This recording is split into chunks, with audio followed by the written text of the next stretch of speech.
Hello and welcome to Mind, Mood and Food podcast with me, Margaret Bell, anti-diet powered coach and gut health expert, and my partner in crime, Adele Derbyshire. Hello, I am a yoga teacher and creator of Find Your Inner Sparkle, which is a toolbox, 50 ways to help you to look and feel better from the inside out. Hello, and welcome back to our podcast, Mind, Mood and Food. I am here with the lovely Margaret, and we are talking today all about herbs for gut health. Sorry if you can hear my dog. We have literally just restarted this because the door went, so I'm hoping he's going to shut up. Doggy! It's all in real time. So I know. Honestly, it's my house is a madhouse, isn't it? We've just tried to start this 3 times, and first it was the cat, and then it was the doorbell. What's next? The dog. Oh, flipping it! I think this is going to be quite a bit of a juicy one, so hold on to your hats, people. But it's all about what herb. We all know that there's loads of herbs and spices out there, and we can use quite a lot in our cooking, but do we really know the actual benefits they can give to us? And herbs and spices, as you know, Adele, have been used for absolute years, well before the likes of modern medication for so many kind of different things. So it's kind of going back to maybe simpler times. I don't know. What do you think? Well, exactly. I do believe that we were put on this earth with everything that we needed, because otherwise, why is it so proven that certain plants and herbs and everything that we now know about, though that we have known about for ages, works for all different kinds of conditions and illnesses, and if it wasn't that it was meant to be that way. yeah and I think there's a lot of medication that does have extracts of this and extracts of that, so yeah, absolutely bob on. But I'll start with, well, it's quite a long list. Whether or not I get through it is another thing. This might have to be done in 2. Home. We'll see how we get on. Number 1 on my list is turmeric. Is it turmeric? Is it turmeric? I don't know. Yeah, tomato. One of favourite of mine, to be honest with you. I love turmeric. I love turmeric lattes. I love putting it in, God knows, Spanish cooking, Indian cooking, whatever. But it's specifically good for gut and liver health. And I guess quite a lot of people might know it's an anti-inflammatory as well. This is why I recommended this to my mom ages ago, because she was having trouble with autoimmune type diseases and having problems with her kidney, and I was like researching like you do, and this is one of the first things that I said. Like, I told her to eat more blueberries and superfoods and put turmeric into a diet, and she actually listened, believe it or not, because she normally doesn't. She's normally like, oh, poo-poo, whatever. But she was like, nope, and she actually still does it. This was years ago, and you can say, did this work, did that work? Because she had to have modern medicine intervention to help as well at the time, because it was a severe condition. But she doesn't have to have any of that now, and her kidney function returned to normal, and she's been using the turmeric. She has it on her porridge, and she puts blueberries in, and she says she puts everything like that into her morning porridge, and she has it summer, winter, whatever, and she does it religiously. Fantastic, because it does have protective effects on the liver as well. Yeah. And it's specifically a restorative spice for the gut lining, so kind of makes sense. If it's going to restore that, it's going to be protective for the liver as well. But, and this is an interesting one, if you have difficulties actually digesting protein, add some turmeric, because it actually helps break down that protein. And if you How would you know if you're having difficulty digesting it? Is that looking at your stools kind of thing? Is that how you would know, or you'd be getting like tummy um pains or? yeah, the kind of stomach pains, you kind of, when you actually digest food, it takes up to 2 to 4 hours. Mm. If you're still experiencing, digestive issues, shall we say, in the politest possible way. Put your sandwich down if you're eating your lunch. It's about to get. um, then yeah, those kind of things. And it's best used with coconut oil as well. Ah. Mm. So So, how would you use that with coconut oil then? You would. for instance, when you're, say for instance, if you are cooking a curry, just add the coconut Yeah. oil and then the spices. Or even, as I do, if I'm having, say, a chicken breast, I melt the coconut oil a little bit, coat the chicken, and then just put some spices over the top. Mm. Two And easy just, ways there. yeah, and just kind of like pan fry it or grill it or whatever you want to do. Bake it in the oven. Oven, yeah. Yeah, cool. So this one nicely leads on ginger, which is turmeric's Mm. cousin, basically. And they share a lot of health promoting properties between them. Both aid digestion, but ginger can actually help with obesity as well. Who knew? Mm. Yeah, and it's a lovely kind of warming spice, that one, isn't it? Use it more in autumn. I feel more drawn to the kinds of Oh ginger and pumpkin and like those latte flavors and things that come out around that time. yeah. But it can help with your, sorry people, it can help with your gas, Mm-hmm. and it can help with your constipation as well. Yeah, and ginger again, it's one of those where, you think of, I know this is not the best way to take it, but you think of like a ginger biscuit. Do you know, like I grew up, if you feel a bit off and you've got a bit of a sick bug or something, a Yeah. little cup of tea and a ginger biscuit would Mm. be, that's what we kind of would have before we didn't have as many herbs and spices and things like that, since everything's grown, more international flavors have come into Yeah. our country and things. But now even I've got the essential oils, I've got the ginger essential oil, so that's another way that you can take it, because you can, as long as you take a really good quality natural one like the doTERRA ones that we recommend, you can take that internally as well. So you could add that to something that you're making, even like cakes, like I love ginger cake. Mm-hmm. Don't go Oh down this yeah. road. It's so nice, again in autumn time especially. Yeah, definitely. But it's an antioxidant spice, and again, it improves the health of your gut lining. So turmeric and ginger kind of go hand in hand. And when you think, I'm harking back to curries again, often turmeric and Yeah. ginger are used together. So it's, when you think of it, it's no great surprise that the likes of curries are made that way, because they marry well together and they're going to do you, they're going to do you good. Yeah, perfect. Eat more curries. Yeah.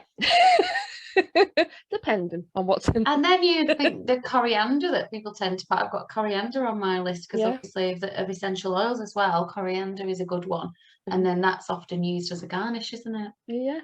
They're not daft, are they? No, they don't. You see, the Indian culture know what they're doing, and they are obviously are the yogis and the Ayurvedic medicine, which is one of the most ancient medicines that we've got going, and that's all based on diet and the different types of kind of energy that we have in our systems, and whether we are more of a kind of fiery type constitution. I get my words right.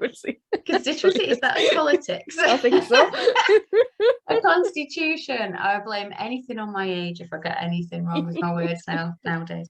Yeah, so they will look at balance. So if it's hot, if it's summer and it's just a hot season, then you're not going to want to eat more spicy, hot, fiery foods like curries. You're going to be wanting to move towards your salads and your cucumber and watery things like watermelon, and we just naturally get drawn to those and we don't think anything of it, but that's why, because that's going to balance out that fiery pitta heat type energy that's in our bodies, and that is being exacerbated because of the season. And then that's why in winter we're feeling a little bit slower and sluggish, and we want things that are going to ignite our system, like the ginger and the spicier spices. Yeah, spot on. My next on my list, which is quite a long one, rosemary. That's a favourite one of mine. I've got it grown. I have in my window box. And that reduces inflammation in the body. It's also an antioxidant, helps with poor fat digestion, and it has prebiotic properties. So the difference between prebiotic and probiotic, I'll explain extremely quickly. Your probiotics are the bacteria in your gut, which you're trying to get more of in there, a diverse community, as it were, where the prebiotics are the water that feeds them. So your prebiotics are the likes of fibrous vegetables and things like that. And when you think of rosemary, it's quite fibrous. So yeah, that's it. That's got prebiotic properties in there. So that's going to feed the bacteria within your gut. Yeah, so it's food for the flora, do you call it? The bacteria community, constituency. Food for your minions. Yeah, your little. Oh, that's a really good way of explaining it. I like that. It's like you're giving it. It's like when you feed a giraffe and you give it a big leaf, you like put in the rosemary, because rosemary's like those long leaves with the little petals on, isn't it? I will move on to garlic, which I don't know about you, I love, and can be days it's like, you had garlic, love? Yep, I have. Oh, again. Yeah. Yeah, I love it. Well, I would use it in most things. You just tuck a bit of garlic in, just can never fail with it, really, can you? To add a bit of flavour, and you know it's good for you. Yeah, that actually it's very good for your stomach. It prevents stomach and liver cancers. It's antibacterial, anti-candida. Now I don't know what people know what candida is, but it's like a yeast. Yeah, yeast function. Something you don't want. Yeah. I'm not going to. It can reduce your gas. It can release constipation. And it's powerful to overcome the common cold. Yeah. You don't see many French people with colds, do you? No, and again, you kind of, you know this stuff, you know garlic's good for you, but you know, you forget like what it is, or you maybe don't even know what it is that it does in the first place. And like when you know this stuff, when you're armed with this information, it gives you a bit more motivation to do a bit more cooking from scratch and things like that. One of the things, we've not done it for ages, but you know, like we do, is bake tomatoes. So you bake full tomatoes, even on the vine, with some other bits and bobs and vegetables, but put the garlic cloves in whole. And then when they're roasted, and you kind of just can squash them out of the little packet, little container, and yeah, my son will just even eat those as they are, like just loves it. Oh, I haven't had my lunch yet, so sorry about that. But yeah, I do that often as well, and just spread them out on sourdough bread, the garlic, and then the roasted tomatoes on top. Oh yeah, winner. This is turning into a cookery show, Ross. This is actually making me hungry. Cinnamon. That actually reduces diarrhea. Can I give it to my dog? I've got a real problem at the minute. I need to look up, see what I probably wouldn't like it, but yeah, he's not got a good tummy at the minute. It's a love-hate one, cinnamon, I find. It also helps with vomiting, and can enhance the actual growth of beneficial bacteria, and reduces the not so good bacteria. So yeah, that's good to know. I mean, again, I haven't had cinnamon for a while because I do feel like I'm drawn to these in the Yeah. colder months. Mhm. But I will like sprinkle it on top of my, oh my God, I can't believe I've got coffee into another podcast. I What just the like, heck? do you know how I like my morning coffee? Do Yes. you? I think we should run like a competition for people to, when they spot the mention of coffee, that they can win a prize if they comment on the podcast or something. Like what minute was it that I managed to weave it in? But I didn't even do that on purpose. But cinnamon sprinkled on the top, again, it's one of those that you would use in the the lattes Yeah. when it's Christmas and they've got all the new flavors out in the coffee shops. But I forget about it in the other months, and it would still make it taste nice. It kind of is a substitute for sugar to me, as well, as I don't really have sugar in my coffee, but just to add that bit of flavor. Yeah, well, you've hit the nail on the head there in regards to cinnamon, because it does actually help regulate your blood sugar level. So there you go. Yeah, There's a so method in your madness, and I'm there's a going to method in dig you that. having a coffee in the morning. I'm going to dig that out, because now I can feel so virtuous at drinking my coffee that I know it's doing all these things for my gut. Black pepper. Now I'm not when I say black pepper, I mean the actual crushed, Yeah. I'm doing the movement. You probably I know people can't see, she's doing the wrist movement. The peppercorns that you Yeah. put into your grinder, and then you kind of grind them out, rather That's than the the one. fine pepper. Yeah, that's what I mean by black pepper. That actually really helps. Oh, here we go again. Diarrhea and constipation. And it helps digest fats as well. Do you know what? That makes sense. I did a talk in somebody's group recently about essential oils for emotions, and black pepper was one that I touched on, because it's something that people wouldn't tend to think about buying. Again, you can use it in cooking, but it's really strong because it's so pure. So you would need to put a toothpick in to just get the flavor on the toothpick and then stir it into the dish. Because I didn't do that the first time I used these oils, and I put just one drop in, and it, like rosemary, overpowered the whole dish, and it's all anybody could taste, or basil.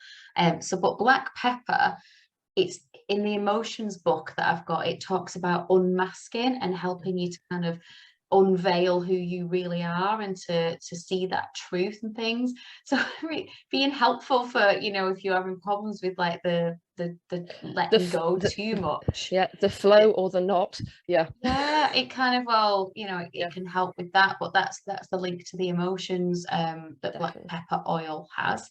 And I'm sure the black pepper in its peppercorn form would have similar. I'll finish off with just a few, because I know, as I say, I've got loads, but I'm going to finish off with basil and oregano, because again, I love them. Basil's definitely one of my favourites. Yeah. And I love the basil plant, just rubbing your fingers on it and smelling it is beautiful. That is an antimicrobial herb, also anti-inflammatory. It's calming. So when we do that, and it's mood stabilizing as well. Yeah, and the basil essential oil, again, because it's just distilled from the plant.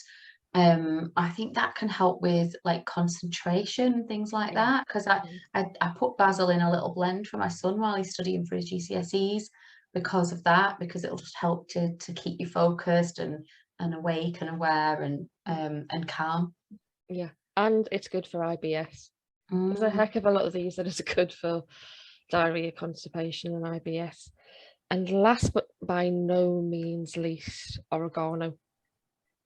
It's an antioxidant, promotes good gut bacteria, which we both know because we both use the oregano oil, which is amazing for that. And it's helpful to use to fighten the common cold and coughs. So oregano, you often see recipes with garlic and oregano. And again, if people, are struggling with getting all these herbs into dishes and cooking from scratch and things like that, if people are interested in finding out more about the oils as a good way to get those in, that's how I take a lot of these herbs as the oils. And the oregano, it's funny you should say that about being helpful with the cold and the flu viruses, because the essential oils can actually get through that cell wall, whereas if it's a virus, the doctors can't prescribe you anything, can't prescribe you antibiotics, because they will not pass through the cell wall where the virus is, whereas the essential oils can. And we've got a few essential oils that we use to go to if we've got a cold to help fight that off. And then if you're struggling, we go to oregano because it's your powerhouse, and you can take it in a veggie capsule. So you can put a little drop inside a veggie capsule and take it like you would an antibiotic. So you would take it for 7 to 10 days every day. And then you need to give yourself a break, so that it doesn't kind of aggravate the system. But yeah, you can take it like that, and that will boost your immune system, which is what you need when you're coming off a cold or flu, because you've kind of been weakened a little bit. So yeah, I can. And I've got well, not necessarily a funny story, but a story. I started taking that, oh God, would it have been about a month ago now, I think? Maybe longer. I've just been literally told that in a networking meeting I've been to, the guy sitting next to me, COVID, is that how are you feeling? Wouldn't even think. So no, I'm fine. I was in my gym this morning at 4 o'clock in the morning. I'm tickety boo, thanks. So it just goes to show things like that, can really, really help. What, he's had COVID, or he said, have no, you got... he's told me that he's got COVID, but I was in. Yeah, he sat next to you telling you that? No, he was sat next to me earlier on this week. Didn't know that he had COVID. I was going to say that's a bit bold, because I know you don't have to isolate anymore, but I still wouldn't be going around going, hi, nice to meet you, I've got COVID. No, it's literally just told me before we started. I'm like, I'm absolutely fine. Thanks. Well, touch wood, I've not had it, and I do honestly, I swear by the oils. Like, my son's really struggling with hay fever. They're calling it like thunder fever this year. Obviously, we're recording this in the summer. I think this is going out probably September, October time now. But this year it's been really bad for hay fever, and touch wood, like, I'm absolutely fine. I'm barely affected, but I used to have hay fever where I couldn't. I've just been with the dog and we've walked through the farmer's field. The tractor is cutting the grass. Ooh, and there's plumes of it, billowing around, and my eyes are just not at all affected. But I've been using these oils for 2.5 years or something now, so I think I diffuse them, I take them internally, I use them topically. It's just like they're always around and in my system. So I think, as you're talking about all these different herbs and plants that support our body and our function of our gut, and help our immune system, that's what I put it down to. Absolutely. And I'm gonna just drop in here at the end, which I think would be daft if I don't, Zengest, which is the fantastic doTERRA oil blend, which has ginger root, fennel seed, also has coriander, caraway as well. I don't think I've mentioned anything to do with peppermint, but obviously I use the peppermint oil specifically in the morning, because as I mentioned, I don't have a coffee in the morning. But to me, the peppermint oil has the effect. It does, yeah. It's just like bang, right, I'm away. It's really refreshing and wakes you up, Also has, we were debating this, is it aniseed or anise seed or aniseed? I'm not sure if there was a space bar in that ingredients list before when we were looking it up, but aniseed or anise seed, but it definitely has that aniseedy smell to it, which can sometimes make people like, oh, I love it. I can put it a drop in water and just drink it, not a problem. But some people are like a bit, oh, it's too strong. So again, you could use it in the veggie cap, or you could rub it on your tummy, if you're using it for digestion problems. And tarragon as well. It's a powerful blend, a powerhouse that, again, because doTERRA produce these blends for us, so that if you haven't got a little bottle of coriander and caraway and peppermint, and you're trying to make your own blend, which is beautiful to do. But if you've not got all of those, and you know that you occasionally suffer from, you know, IBS, bloating, nausea, morning sickness, if you're pregnant, anything like that, this blend, this is one of the ones that I will always talk about as my kind of miracle story, because no matter who I have given it to, who has had a problem with anything to do with their tummy, their gut, sickness, diarrhea, anything like that, it's worked within about 20 minutes, half an hour. So it's one of my like go-to testimonials to say, wow. And if people are suffering, then just take it in a bit of water and drink it, repeat as needed, and you'll be fine. So yeah, I absolutely love this blend, and I don't use it all the time, because obviously I just go to it as and when I need it, or when somebody needs it who is in my sphere. Yeah. So I think I'll stop it there for today. Yeah, that has been amazing. I mean, follow-up podcast request from me is take 5 of those and come on and do a little chat about what wonderful different inventive ways you can use them. I'd love to learn definitely. more about your what did you say the latte was? A turmeric The latte, things turmeric like that. latte. Yeah. Yeah. Is that in your book? It is. I thought it was, because I've got your book and I'm sure I've seen that, and I've not made it yet. So cheeky little plug for the book. Yeah. What is the book called, Margaret? Oh, I do believe it's called True Taste. True Taste. So the turmeric latte is in there, as I thought it was. But yeah, it'd be great to maybe come on and just chat through. Obviously, no, we can't do a proper cooking show because people can't see us. But, you know, just some ideas about different ways, because I think that can be a bit tricky. You know, I'm listening to that going, oh yeah, I've got rosemary in my garden, I've got basil, and I'll put, like, I love basil with a tomato and mozzarella salad. Love it. Yeah. Classic way to have it, and it's beautiful. Yeah, but what else can we actually so include I think it in? just ideas is brilliant for, you know, just to have up your sleeve, and just to give people a bit of creativity around what they can do with these herbs and spices would be amazing. So get that one on the list. If anyone else has got any requests for podcasts for the future, then please do drop us a message, comment below wherever you listen to your podcast, and definitely hit the subscribe button if you don't want to miss any future episodes of this brilliant podcast. Thank you so much, Margaret. That has been amazing. No problem at all, and see you next time.